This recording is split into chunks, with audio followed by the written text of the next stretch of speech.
সাল ২০১০ এবং ১২ তুরস্ক আমেরিকা থেকে আর্ম ড্রোন ক্রয়ের চেষ্টা করে, বাট আমেরিকা নাকচ করে দেয়। কারণ তখন তুরস্কের সাথে ইসরায়েলের সম্পর্ক ভালো চলছিল না এবং যাতে সেগুলি কোনোভাবে ইসরায়েলের বিরুদ্ধে ব্যবহার না হয়। তখন তুরস্ক রিয়েলাইজ করে তাদের নিজস্ব আর্ম ড্রোন থাকা প্রয়োজন এবং তারা তার উপর কাজ শুরু করে দেয়।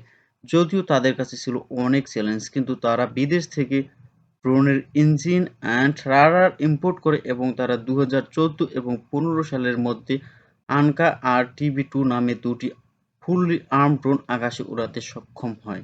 এবং তারপরেই তারা সেই ড্রোনগুলিকে টার্কিশ আর্ম ফোর্সের মধ্যে সামিল করে নেয় এবং ব্যাপকভাবে সেগুলির ব্যবহার শুরু করে, যা এর আগে বিশ্বের কোনো দেশ করেনি। সেটা হতে পারে তৎকালীন ড্রোন সুপার পাওয়ার ইসরায়েল অথবা আমেরিকা।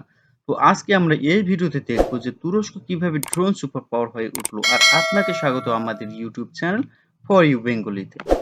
তো ফ্রেন্ডস, যেমনটা বলেছিলাম যে টার্কিশ আর্ম ফোর্সের মধ্যে সেই ড্রোনগুলি সামিল হওয়ার পর থেকেই তারা সেগুলোকে ব্যাপকভাবে ব্যবহার চালু করে।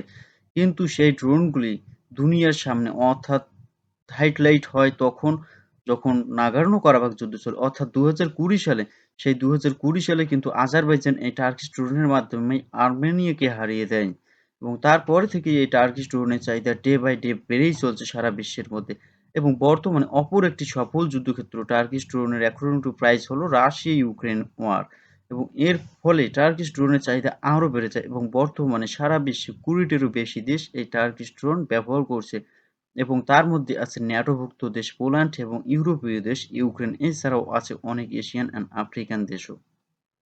তাই আমরা তুরস্ককে একটি ড্রোন সুপার পাওয়ার বলতেই পারি, কারণ তারা তাদের ড্রোনের প্রায় সব যন্ত্রাংশই নিজেরাই তৈরি করছে এবং বিদেশে রপ্তানি করতেছে।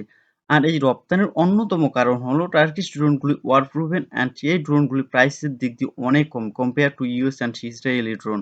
আর কোয়ালিটির দিক দিয়ে তো যথেষ্ট ভালো।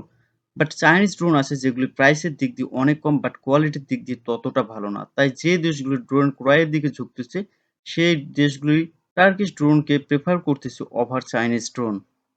এবং যার ফলস্বরূপ তুরস্ক, ইসরায়েল এবং আমেরিকার চোখে চোখ রেখে কিন্তু বিশ্বের বিভিন্ন দেশে তাদের ড্রোন রপ্তানি করতেছে।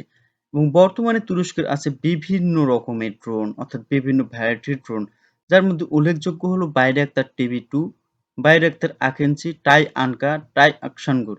এবং এছাড়াও অনেক ড্রোন আছে যেগুলি কিন্তু আন্ডার ডেভেলপমেন্ট, যার মধ্যে উল্লেখযোগ্য হলো টিভি3 এবং বাইরাক্তার কিজিলেলমা, যেটি একটি স্টিলথ ড্রোন অর্থাৎ 5th প্রজন্মের ড্রোন।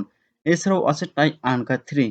তো কমেন্ট বক্সের মধ্যে আপনারা অবশ্যই লিখে জানান টার্কি কি একটি রিয়েলি ড্রোন সুপার পাওয়ার নাকি ইন ফিউচারে হবে।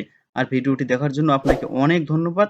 আপনাদের সাথে দেখা হবে পরবর্তী ভিডিওতে। So thank you.